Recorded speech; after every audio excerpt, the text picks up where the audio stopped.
Getting right into just an abundance of climate change news today. I don't know if I can cover it all. I don't think I will be able to cover it all. I'm going to just do my best. Oh, that's right. Vangelis, it is. Happy Indigenous Peoples Day. We're not celebrating the raper and the pillager Columbus today. Yes, that's right, Vangelis. So this is from Ethos Lifestyle.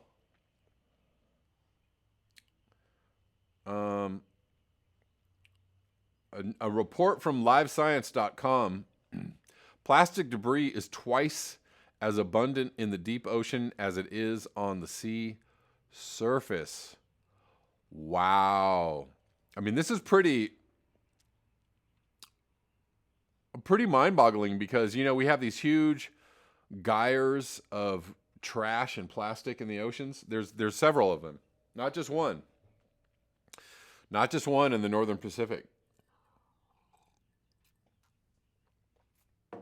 There are several plastic gyres in the ocean. And oh, wait, there's more of that on the ocean floor in the deep ocean. So more than meets the eye. An estimated 15 million tons of microplastics have settled in the deep ocean. 15 million tons. Imagine what that's doing to all of sea life. You wonder why deep sea fishes have been spotted in coastal areas lately, or why they've been caught, swimming near the surface, because they are getting away from the poisons of plastic on the floor of the ocean. According to a new report by Australia's National Science Agency, that's more than double the amount of plastic pollution at the ocean's surface. Researchers sampled seafloor sediments in locations hundreds of miles from Australia's coastline, discovering that the quantity of microplastics was far higher than anticipated. Faster than expected, more than we thought, worse than we thought. Oh my God, how could it be? Researchers sampled seafloor sediments in locations hundreds of miles from Australia's coastline, discovering that the quantity of microplastics was far higher than anticipated. From that evidence, they calculated how widespread microplastics might be in ocean sediments worldwide, and their staggering number was a conservative estimate, they wrote in the report. Prior studies have shown that millions of tons of plastic enter the ocean each year, and though scientists recognize plastic pollution as an important ecological issue, little is known about plastic accumulation near the sea bottom and what its impacts might be on marine life and ecosystems. We're going to say not good. We're just going to go with not good. This is especially true of microplastics, plastic particles that are less than 0.2 inches or 5 millimeters in length, and no bigger than a sesame seed. According to the National Ocean Service, the extent of microplastic pollution in deep sea sediments has historically been poorly known, said study co-author Denise Hardesty, a principal research scientist with Australia's Commonwealth Scientific and Industrial Research Organisation, a government agency responsible for scientific research. That's understandable given how difficult, time-consuming, and costly it is to sample the depths of the Big Blue. The Big Blue. But understand how much microplastic finds its way to the seafloor is imperative for predicting the distribution and potential impacts of global plastic pollution, Hardesty told Live Science in an email. Separated from sediment, just trying to see how long this article is. For the new study, the scientists used remotely operated vehicles, or ROVs, to scoop 51 seafloor cores, cylinders of packed sediment, from 6 locations in an ocean region off the coast of southern Australia known as the Great Australian Bight. A bight is a curve in the coastline holding an open bay. They sampled at depths ranging from 5,430 to 10,046 feet, at distances from 179 to 221 miles from the shore. Rinsing the samples and spinning them in a centrifuge flushed away organic matter, making the microplastics easier to detect. The researchers then stained the samples with fluorescent dyes, isolating and identifying microplastic particles with an optical microscope that used fluorescence to highlight organic material, according to the study. In the samples, a simple gram of seafloor sediment held as many as 14 plastic particles. Based on the average number of particles in the samples and the size of the ocean, which covers 139.4 million square miles, or 361 million square kilometers, the scientists calculated that the total global amount of microplastics on the seafloor would be between 9 million and 15 million tons. Yikers. However, the amount of ocean microplastics worldwide could easily be much higher, Hardesty told Live Science. The impacts of larger plastic pollution on ocean life and ecosystem health are all too clear, visible in great garbage patches that collect at the sea surface as hardened plastic crusts, coating island coastlines, as deadly nooses that strangle sharks and rays, and as obstructions that fill the bellies of dead sea turtles and whales. These findings highlight the extent of plastic pollution and shows that no area of the ocean is immune to the plastic problem. We hope this work has people thinking about the choices we make. Are you going to think about those choices now? Would you? Could you? Might you? The impacts of what we make, buy, use, and discard, and where it can end up. Plastic, plastic, plastic, plastic. Guys, we have 105 watching, 42 likes. Please like up the video, and if you are new, please subscribe. Louis Appetz, COVID is an excellent excuse to use more plastic. Indeed, right? I mean, we're in the middle of a pandemic. Come on. Come on, guys. Everything plastic. Let's throw away those gloves and those masks. Just throw them right on the ground. Who cares?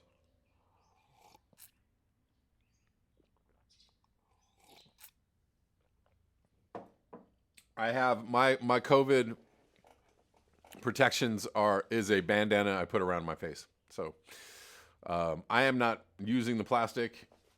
The only time I'm forced to use any plastic is if I enter a shop and they give me plastic gloves. You know, some places have those like disposable plastic gloves they give you. Like, you can't come in here unless you wear these gloves.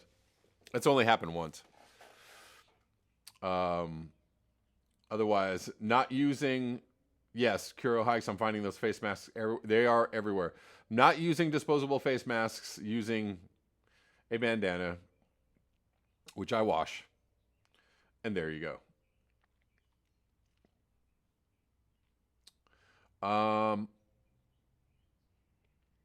Here's another. Go Green has been tweeting up a storm, trying to give us reasons to become aware and do some things about the environment. We need degrowth, yes.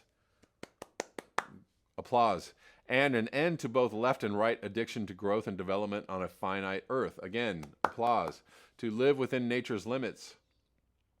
This will reduce standard of living of the richest 10% and up the standard of the lowest.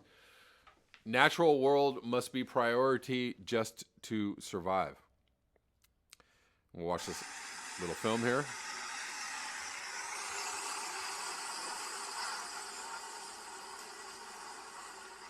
This is a lovely, lovely, lovely sight here. But this is happening all over the world, right? This is where a lot of the plastics come from. The microplastics in our rivers, oceans, and shorelines.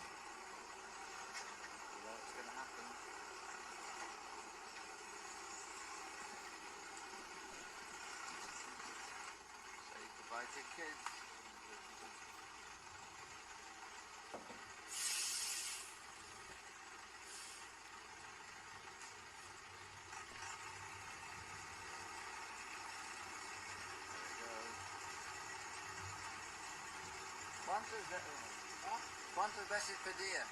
Un día, 3-4 veces.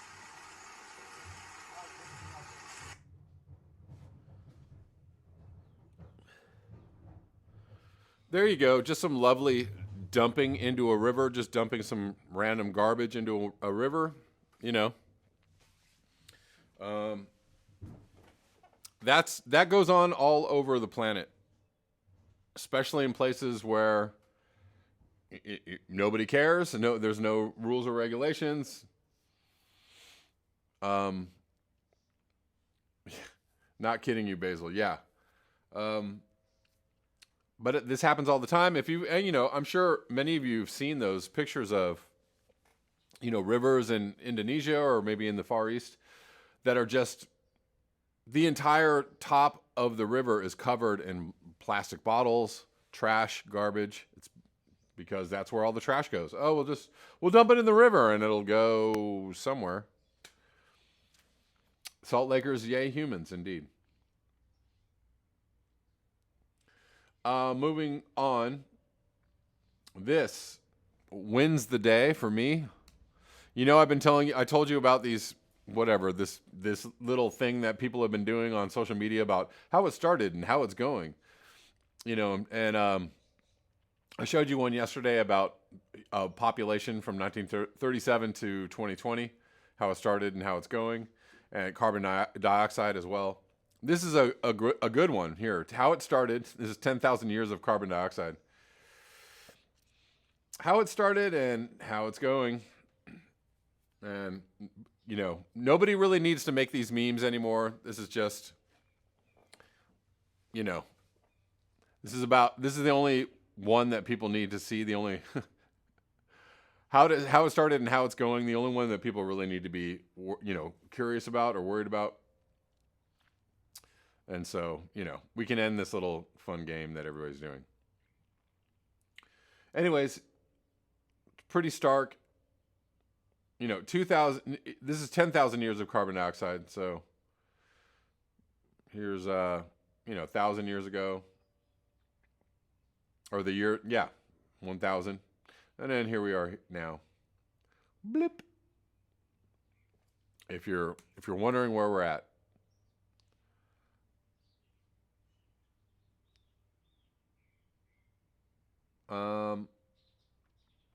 Moving on. From Dr. Ayanna Elizabeth Johnson, tweeted this out. Plastic recycling is largely a con. It mostly goes to the dump. This always breaks my heart. I'm one of those people that believe in recycling, and I believe that people are actually recycling what I recycle. And I know.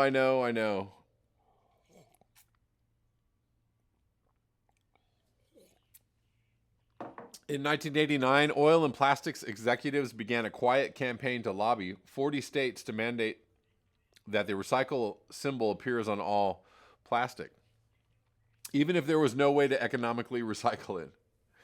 Right. So a lot of things have that little triangle, the little recycle triangle on it.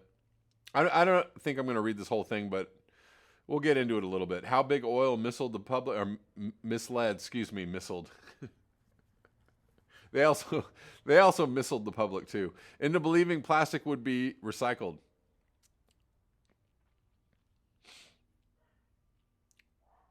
Landfill workers bury all plastic except soda bottles and milk jugs at the Rogue Disposal and Recycling in Southern Oregon.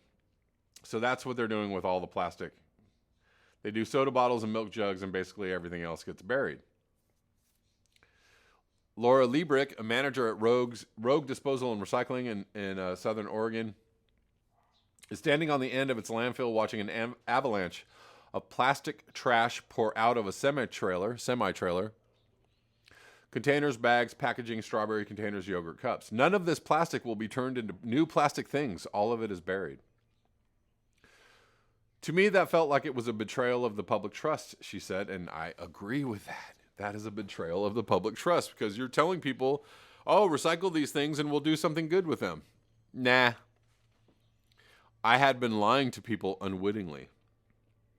Rogue, like most recycling companies, had been sending plastic trash to China. But when China shut its doors 2 years ago, because, China cares about climate change, just trying to... Oh, hey, hold on. There's an elote guy in the neighborhood, guys. I'm not going to stop and get an elote, but I never see elote guys in the neighborhood. Anyways, that's kind of cool. Maybe he'll come back.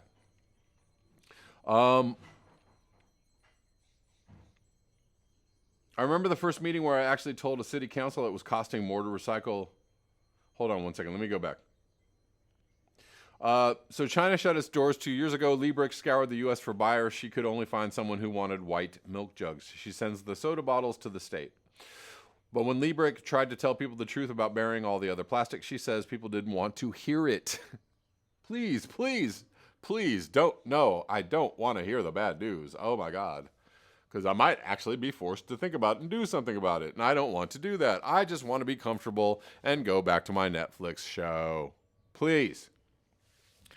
I remember the first meeting where I actually told a city council that it was costing more to recycle than it was to dispose of the same material as garbage.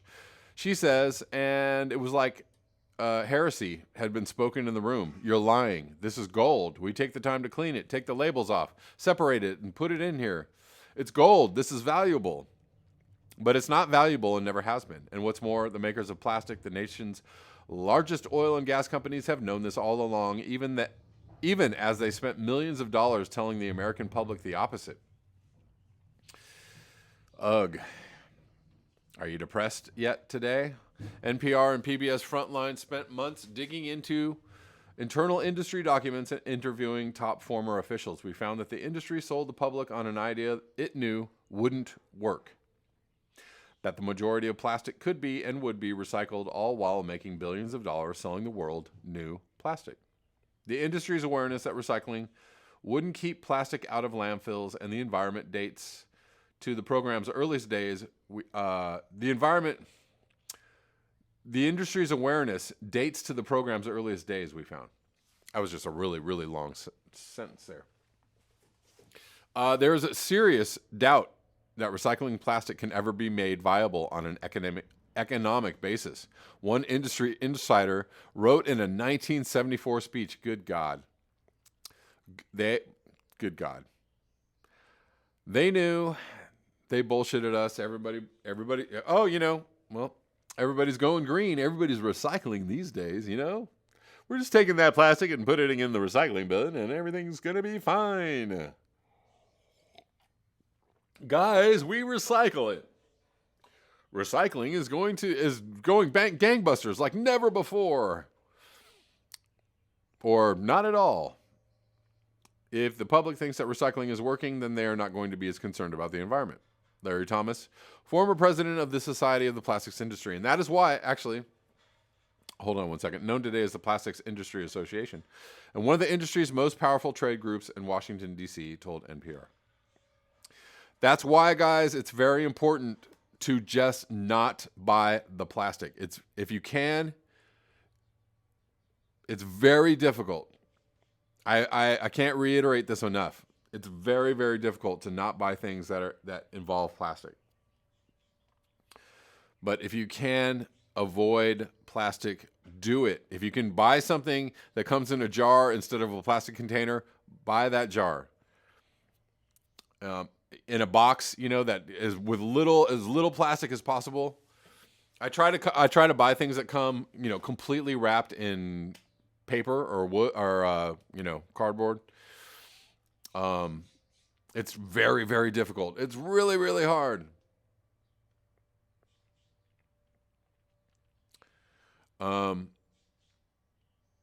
But yeah, try to just not bring that plastic into your life if you possibly can, because after that, getting rid of it is very, very hard. Kuro Hike says recycling was going to a pit in China. Now it's going to a pit in Africa. And you're right. You're right. Let's go back to this for a few seconds more. In response, industry representative Steve Russell, until recently the vice president of plastics for the trade group, the American Chemistry Council, said the industry has never intentionally misled the public about recycling is committed to ensuring all plastic is recycled. Oh, really? Is it now? So this is just, blah, blah, blah, talking points, marketing, public relations. The proof is the dramatic amount of investment that is happening right now, Russell said. I do understand the skepticism because it hasn't happened in the past, but I think the pressure, the public commitment, and most important, the availability of technology is going to give us a different outcome. Oh, isn't that rosy? Thanks. Thanks, Steve Russell. Here's the basic problem. All used plastic can be turned into new things, but picking it up, sorting it out, and melting it down is expensive. Plastic also degrades each time it is reused, meaning it can't be reused more than once or twice. On the other hand, new plastic is cheap, it's made from oil and gas, and it's almost always less expensive and of better quality to just start fresh. Yeah. Documents show industry officials knew this reality about recycling plastic as far back as the 1970s.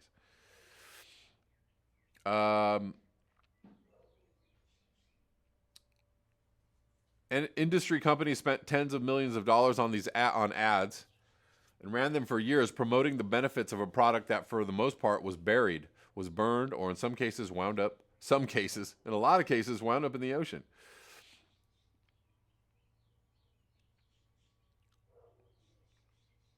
Recycling plastic, so at Syracuse University, hold on, there are boxes of files from a former industry consultant, and inside one of them is a report written in April 1973. Plastics, my boy, plastics, by scientists tasked with forecasting possible issues for top industry executives. Recycling plastic, it told the executives, was unlikely to happen on a broad scale.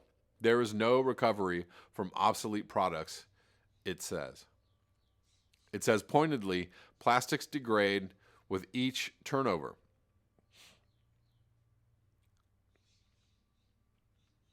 Recycling plastic is costly, it says, and sorting it, the report concludes, is infeasible.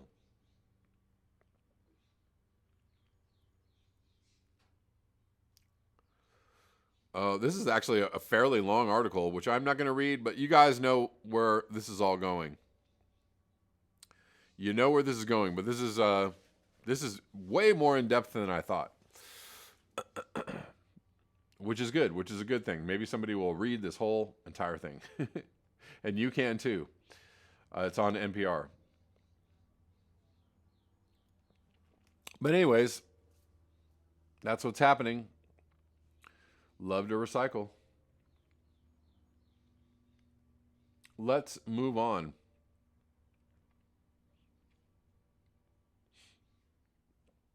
This is from Ben C, or at Climate Ben. What the newspapers aren't screaming about is butterflies and bees are experiencing a trend of deep and ultra rapid decline toward mass extinctions, along with the crops essential for decent human survival that depend on them for pollination.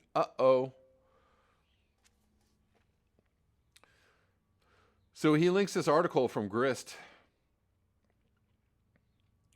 A UN-sponsored study, the world's pollinators and the crops that depend on them are experiencing a trend of deep decline toward mass extinctions. Deep decline towards mass extinctions. 40% of invertebrate species face annihilation. I'm going to read a little bit of this. Oh, this is from 2016. Okay. Well, this is old news, guys, but so yeah. There you go. So what I get for not clicking on this link before I read it. But, you know, this has been going on. We already know this. That bees are in trouble. Butterflies are in trouble. Insects, on the whole, worldwide, globally, are in trouble. Losing as much as 75 to 80% of insect populations in some areas. Anyways, let's just read like 2 paragraphs. Bees, butterflies, bats, and birds have 3 things in common. They all have names that start with B. They are all pollinators, and they are all in serious danger. A United Nations-sponsored study released Friday, this is 4 years ago, reports that the world's pollinators and the crops that depend on them are experiencing a trend of deep decline toward mass extinctions, with 2 out of 5 invertebrate species on their way to being completely wiped out. A meeting of representatives from 124 nations approved the research after it was presented by the Intergovernmental Science Policy Platform on Biodiversity and Ecosystem Services this week in Kuala Lumpur, Malaysia. The findings, drawn from over 3,000 scientific papers on pollinators, are dire. dire. 40% of invertebrate pollinator species, bees and butterflies, and 16% of vertebrate pollinators, bats and birds, are threatened with extinction. We just saw multiple reports about mass bird die-offs just in the United States, but also happening where else? In Europe.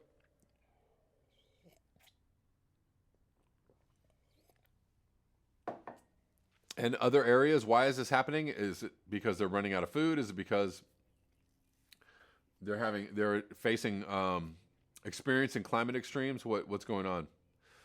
The causes are multiple and varied: pesticide use, habitat loss associated with development, pathogens, and global warming are all major factors preventing pollinators from thriving. And you know where that leads, right? You know where that goes. That goes to no pollinators, no food.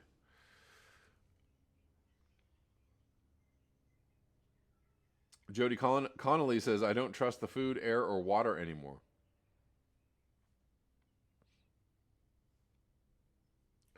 Jacob Gordon says, come on, guys. The Mariana Trench has a lot of room to take all of our garbage. Gritty Chops, what we need is more research. Let's do a study. And then we'll know in about 5 years how effed we are. You know, we'll know conclusively that we're totally screwed. Oh, thanks, guys. That was important. You know, that was really important. Again, scientists, a lot of climate scientists should stop doing studies on the climate and start and like switch their field of expertise and start doing studies on how to make humans stop being stupid, right? They should totally go into a different field of. We already know the climate. We know what's happening with climate change. We know where we're going. We know what's happening. We know that we're screwed. We don't need any more studies. What we need now is lots of information and studies on how to get humans to stop being such jerks. We need a lot of studies on that, and how to get them to, you know, switch gears really fast. Can we get a couple of studies on that? Why are humans so lame? Why can't they change? And how are we gonna get them to change real quick and do the right thing? Kuro Hikes, all we need is biochar, bro. Yeah. Anyways, let's move on. This another good tweet from Go Green. Degrowth is not insanity. It's humanity addiction to GDP growth and development on a finite Earth that is madness. If everyone on Earth lives like Americans, we would need 5 Earths. And that's what we want, right? That's what we're going for. That's the whole game plan right now, is to get everybody else to have our standard of living. Because if you don't have our standard of living, then, you know, you don't have all the safety and all the, you know, you can't live in a healthy way, right? You don't have all the medicines and plastics and everything. All the, you know, you don't have all the sterilization and, you know, right? You're just not living in a safe manner if you're living in any other way than how Americans live. You don't have access to all the things that you need, right? That's how they're going to sell this standard of living thing to the rest of the world. Hey guys, remember to like, share, and subscribe, and you can support the channel at the links below, PayPal, Patreon, Square. Also, if you'd like to watch the live streams, you can watch the live streams on my Patreon channel. You can subscribe for as little as $1. So hopefully I will see you over there, and thanks so much.